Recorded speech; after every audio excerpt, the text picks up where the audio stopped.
وہ کر سکتا ہے، میل فیمیل کوئی ایسا ایشو نہیں ہے۔ تو دو چیزیں آپ نے کرنی ہے، ایک تو یہ ہے کہ یہ جو کھجور کا درخت ہوتا ہے نا اسپیشلی، ان کے پتے بالکل کانٹوں کی طرح ہوتے ہیں، اور جب یہ چھپتے ہیں تو کافی دیر تک آپ کو جلن ہوتی ہے اسی جگہ پہ۔ تو پہلے آئز کا ڈسٹینس بنا کے رکھیں پودے سے، یعنی آپ اگر ٹہنی کو پکڑتے ہیں تو آپ کا جو ہیڈ ہے اس کے درمیان ڈسٹینس ہونا چاہیے۔ اور سیکنڈ، جب آپ کاٹتے ہیں نا تو ایک ہاتھ سے جو ہے وہ ٹہنی پکڑیں، یا اگر نہیں بھی پکڑنا تو دور سے جو ہے، اگر کلہاڑی ہے یا گنڈاسا ہے یا کچھ بھی ہے تو آپ اس کی مدد سے دور سے جو ہے نا وہ اس کو ہٹ کریں، ٹھیک ہے؟ تو اس سے وہ جو ٹہنی ہے وہ بھی کٹ جائے گی اور آپ بھی سیف رہیں گے، اور اکٹھے ایک ایک ٹہنی کر کے آپ کاٹتے جائیں اور اس کو سائڈ پہ رکھتے جائیں۔ تو اس سے یہ ہوگا کہ جو ڈیمیج ہوں گے، جو چپنے کا خطرہ ہوتا ہے یا جو کانٹا لگنے کا خطرہ ہوتا ہے، وہ ختم ہو جاتا ہے۔ یہ بہت ایفرٹ والا کام ہے، محنت والا کام ہے، اس کو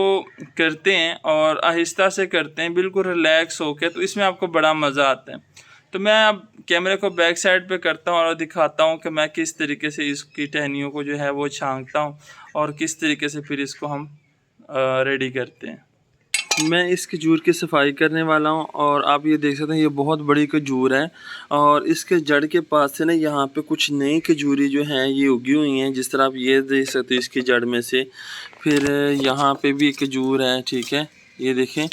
یہ پوری کھجور جو ہے یہ دیکھیں یہ بڑی ہو گئی ہے، اور اس طریقے سے یہ کھجور بالکل جو بڑی والی کھجور ہے یہ دیوار کے ساتھ ہی ہے۔ تو آپ یہاں پہ بھی دیکھ سکتے ہیں، یہاں پہ بھی ایک جو چھوٹی سی کھجور ہے یہ پیدا ہو گئی ہے، اور جیسے جیسے وقت گزرے گا تو اس کے ساتھ ساتھ اس کا تنا بڑا ہوگا، اور پھر لازمی بات ہے کہ نقصان ہوگا دیوار کو بھی۔ تو میں کروں گا کیا کہ میں اس کی صفائی وغیرہ کرتا ہوں اور ساتھ ساتھ اس کی جڑیں بھی صاف کرتا ہوں، اور ہم نے صرف ایک ہی کھجور رکھنی یہاں پہ،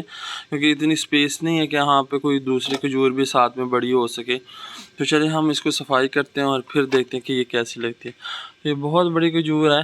ٹھیک ہے؟ یہ آپ دیکھ سکتے ہیں یہاں پہ، اور ہم اس کی صفائی کرتے ہیں تاکہ یہ جو کھجور ہے یہ بالکل سیدھی سموتھلی جو ہے یہ اوپر کو جا سکے اور بڑی ہو سکے۔ یہ دیکھیں، یہ ایک چھوٹی کھجور یہاں سے نکلی ہوئی ہے، یہ والی کھجور، اور یہاں پہ بھی آپ دیکھ سکتے ہیں یہ کھجور بھی نکلی ہوئی ہے۔ تو اس کے دو طریقے ہوتے ہیں، یا تو پھر آپ اس کو رہنے تو یہ بڑی ہو جائیں گے تو یہ ایک اور کھجور پیدا ہو جائے گی، ایک اور تنا ہوگا کھجور کا، اور یہ ایک اور ہوگا، اور اسی طریقے سے یہ والی کھجور ہے یہ ایک اور تنا ہوگا، ٹھیک ہے؟ تو اگر آپ کے پاس کھیت کے اندر ایسا ہو تو آپ اس کو ایز اٹ از ہی رہنے دیں اور اس کو بڑا ہونے دیں، تو یہ اور زیادہ کھجوری ہوگی۔ یا پھر اس کا دوسرا طریقہ یہ ہے کہ جیسے یہ جڑ ہے تو میں اس کو تھوڑا سا نیچے تک کھدائی کر کے نا پھر میں اس کو کاٹتا ہوں، تو اس کے جو روٹس ہیں، جو جڑیں ہوں گی ساتھ میں، وہ بھی کچھ ہوں گی، تو میں اس کو لپیٹ لیتا ہوں، اور پھر میں نے کسی جگہ پہ گڑھا کھود کے جہاں پہ میں نے لگانا ہے اس کھجور کو، تو میں وہاں پہ اس کھجور کو لگا لیتا ہوں۔ تو پھر اس سے کیا ہوگا، اس کی اگر تھوڑی سی بھی جڑیں ہوں گی نا ساتھ میں، تو یہ دوبارہ سے جو ہے وہ جڑیں زمین میں گاڑ دے گی، اور دوبارہ سے یہ ایک نئی کھجور بن کے نا یہ تناور کھجور بن کے سیدھی اوپر کو جائے گی اور یہ لگ جائے گی۔ تو دو طریقے ہیں، لیکن ابھی میں اس کو اس لیے کاٹ رہا ہوں کیونکہ میرے پاس کوئی اور سپیس بھی نہیں ہے اور جگہ بھی نہیں ہے جہاں پہ میں ان کھجوروں کو لگا سکوں۔ میں آپ کو ایک سٹوری سناتا ہوں، اور یہ اسپیشلی ان تمام پیرنٹس کے لیے ہے جو اپنے لائف میں بچوں کو کامیاب دیکھنا چاہتے ہیں اور ان کی کامیابی کے لیے ہر ممکن کوشش کرتے ہیں۔ تو دو دوست ہوتے ہیں، ایک جو ہے وہ ریچ ہوتا ہے اور جو سیکنڈ ون ہے وہ پور ہوتا ہے۔ تو وہ آپس میں جو ہے وہ بات چیت کر رہے ہوتے ہیں، تو دونوں دوست جو ہیں وہ اس بات پہ ایگری ہو جاتے ہیں کہ کیوں نہ ہم ایک جو ہے فروٹ کا باغ لگائیں، تاکہ ہم اس باغ سے جو ہے وہ اناج جو ہے وہ سیل کریں گے اور اس سے ہمیں بڑا فائدہ ہوگا۔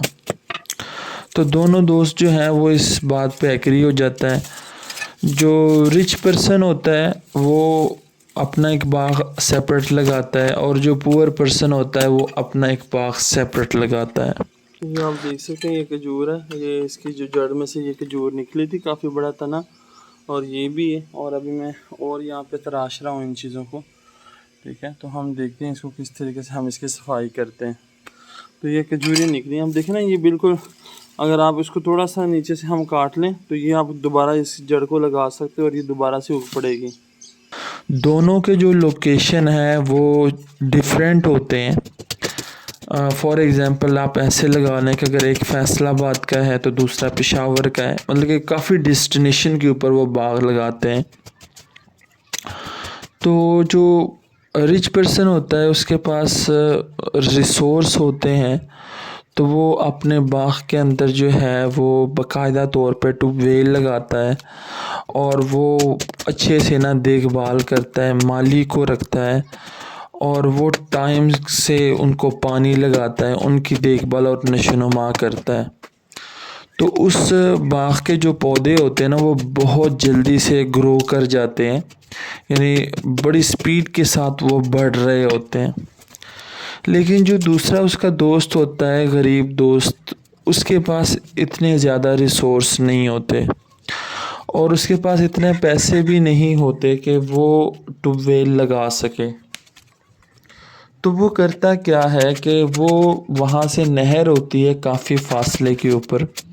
تو وہ وہاں سے پانی جو ہے لیتا ہے اور وہ پانی جو ہے وہ پھر وہ بالٹیوں کے ذریعے جو ہے وہ پودوں کو دیتا ہے. تو اس لیے کبھی ایسا ہو جاتا ہے کہ ان کے جو پودے ہیں نا ان کو اتنا زیادہ مقدار میں پانی کی سپلائی نہیں ملتی, تو اگرچہ وہ بھی گرو کر رہے ہوتے ہیں لیکن ان کی سپیڈ اس کے جو رچ پرسن ہے, فرینڈ ہے, اس کی نسبت کم ہوتی ہے ان کے پودوں کی. لیکن وہ کوشش کرتا رہتا ہے. ایک دن ایسا ہوتا ہے انسیڈنٹلی کہ وہاں پہ طوفان آ جاتا ہے اور طوفان کا رخ بہت شدید ہوتا ہے, تو وہ ہوتے ہوئے دونوں جگہ سے گزر جاتا ہے, دونوں کے باغ سے. تو جب صبح کو دیکھتا ہے رچ پرسن تو اس کے جتنے بھی پودے ہوتے ہیں نا وہ جڑوں سے اکھڑے ہوتے ہیں اور گرے پڑے ہوتے ہیں. لیکن جو پور پرسن ہوتا ہے, یعنی جو اس کا غریب دوست ہوتا ہے, وہ جب صبح باغ میں جاتا ہے تو اس کے پودے جو ہیں وہ ویسے ہی سلامت صحیح حالت میں ہوتے ہیں. تو جو رچ پرسن ہے وہ اپنے جو پور فرینڈ ہے اس سے بات کرتا ہے اور اس کو بتاتا ہے کہ میں نے ان پودوں کی اتنی خدمت کی, اتنی کیئر کی, اور اس کے باوجود جو ہے یہ دیکھیں یہ جڑوں سے اکھڑے پڑے ہیں. اور جو دوسرا دوست ہے, یعنی وہ جو پور فرینڈ ہے, وہ اس کو کہتا ہے کہ نہیں میرے پودے تو سلامت ہیں. تو وہ جب کہ میں نے پانی بھی اس کو کم ڈالتا تھا, تو وہ دونوں کسی سیانے بندے کے پاس چلے جاتے ہیں اور دونوں اپنی سٹوری سناتے ہیں. تو وہاں پہ وہ شخص اس کو کہتا ہے, جو رچ پرسن ہے اس کو کہتا ہے کہ اگرچہ تمہارے پاس ریسورس تھے, جب تم ان کو پانی زیادہ مقدار میں لگاتے تھے تو ان پودوں کی جڑیں زمین کے اندر ڈیپلی وہ اندر تک نہیں گئی بلکہ اوپر ہی جڑیں ان کی پھیلتی رہی. تو جیسے ہی وہ سخت آزمائش آتی گئی یا وہ طوفان آیا تو اس کی وجہ سے ان کو اکھاڑ کے آپ کے پودوں کو پھینک دیا اس طوفان نے. لیکن یہ جو پور پرسن ہے وہ پانی کم لگاتا تھا, اگرچہ اس کے پاس ریسورس نہیں تھے, لیکن نیچرلی طور پہ اس کے جو روٹس تھے وہ گہرائی کے اندر زمین کے اندر دھنس گئے تھے اور اس لیے اس کے پودے اتنے زیادہ طوفان کے اندر بھی بچ گئے.